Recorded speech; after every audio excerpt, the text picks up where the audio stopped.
না না, আমি এই পুজো অবধি চালাবো, তারপর ওই আমাদের বাড়িতে 2-1 বিঘা জমি আছে, চাষবাস করবো, গরু ছাগল আছে, এগুলো নিয়েই করবো। তেলের দাম তো প্রচুর। অনেকটাই ভোগান্তি, অর্ধেক ভাড়া কমে গেছে।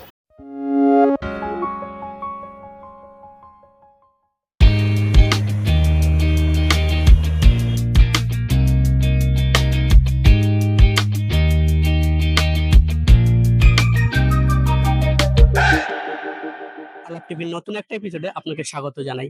আজ আমরা চলে এসেছি এসপ্ল্যানেড গ্রিনল্যান্ড মেট্রোতে। এসপ্ল্যানেড থেকে হাওড়া ময়দান পর্যন্ত যে মেট্রো চালু হওয়ার কারণে যে বাস এবং অটো ড্রাইভারদের যে ভোগান্তির মুখে পড়ছেন, আর সে কথাই জেনে নেব তাদের কাছে।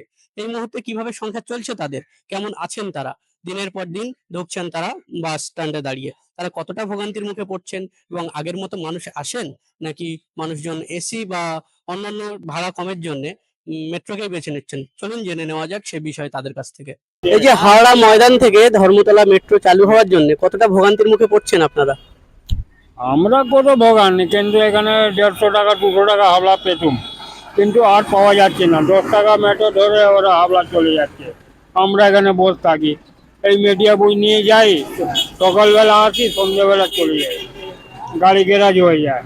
আমরা কি ভাড়া কাটবো? এই ওলা উবের বেড়ে আমাদের ভাড়া মার খেয়ে গেছে। হ্যাঁ, একটু চারানা আছে আমাদের। নাহলে এই ধরমতলা এইখান থেকে আমরা হাওড়ার প্যাসেঞ্জার পেতাম, 100 টাকাও পেতাম, 150 টাকাও পেতাম। আর এখন ট্রেন, এসি ট্রেন চালু হয়ে গেছে, সেই জন্য একটু কমে গেছে প্যাসেঞ্জার।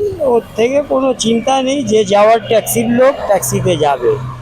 অনেকটাই ভোগান্তি, অর্ধেক ভাড়া কমে গেছে। ভোগান্তি তো অনেকটাই হচ্ছে, কিন্তু এটা যদি বন্ধ মানে এরকম পড়তে থাকে তাহলে আমাদের বাস চালানো খুব অসম্ভব হয়ে যাবে। আমাদের কিছু ওই আমাদের যেরকম প্যাসেঞ্জার ছিল এরকমই আছে। অফিসটা আমি একটু ফারাক করেছে, বাকি আর কোনো অসুবিধা নেই। তা আপনাদের সংসার চালাতে কি একটু অসুবিধা হচ্ছে এই যে লোক কমে যাওয়ার জন্য? হ্যাঁ, না সে তো সংসার, মনে করো এই এখন সব আমাদের হলুদ ট্যাক্সি চলে যাচ্ছে। এইবার আসবে ওলা হোয়াইট গাড়ি। তো হোয়াইট গাড়িতে মনে করো কি কিছু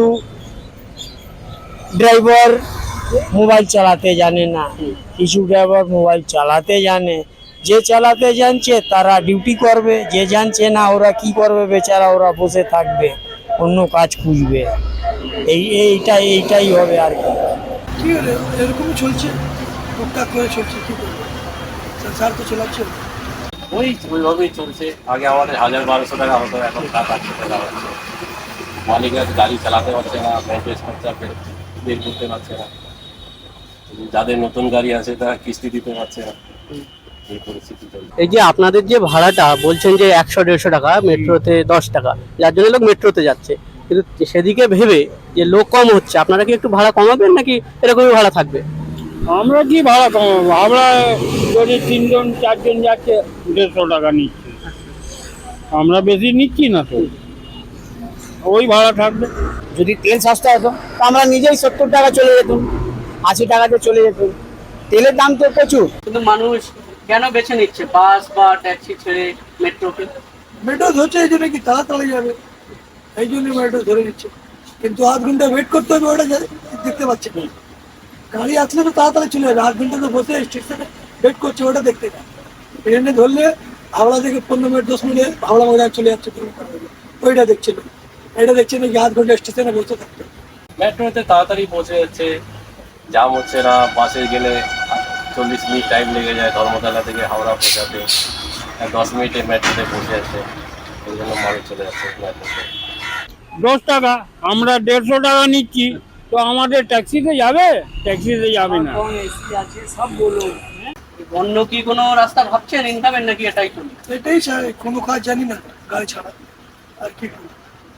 গাড়ি চালাবার হাতে, গাড়ি ছাড়াতে কোনো কাজ জানি না।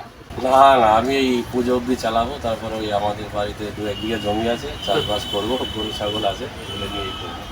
সরকার পক্ষে কেউ এসছে আপনাদের সাথে কথা বলার জন্য এই মেট্রো হওয়ার পরে? না, কোনো তো আসেনি, কোনো আলোচনাও কিন্তু কেউ করে। আমাদের রুটে ইউনিয়ন নেই, আচ্ছা আমাদের রুটে যে করবে মালিক করবে, আচ্ছা। ইউনিয়ন আমাদের রুটে নেই।